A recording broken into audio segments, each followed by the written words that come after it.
ایک سوال آپ سے کرتا ہوں، حضور نے وحی کے آغاز کے بعد کوئی کاروبار کیا؟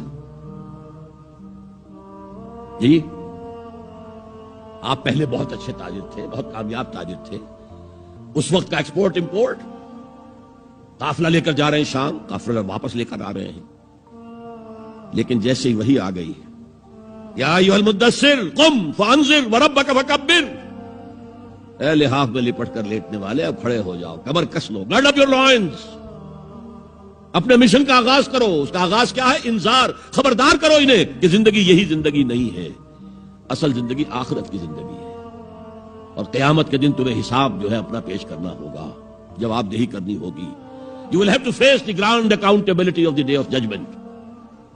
یہ انذار سے بات شروع کرو، وَرَبَّكَ فَكَبِّرْ، اور جو ہدف ہے مقصود کیا؟ اللہ کو بڑا کرو، یعنی اس کی بڑائی نافذ کرو، پارلیمنٹ میں بھی اس کا حرف آخری ہو، لِتَكُونَ كَلِمَةُ اللَّهِ هِيَ الْعُلْيَا، تاکہ اللہ کا کلمہ سب سے اونچا ہو جائے۔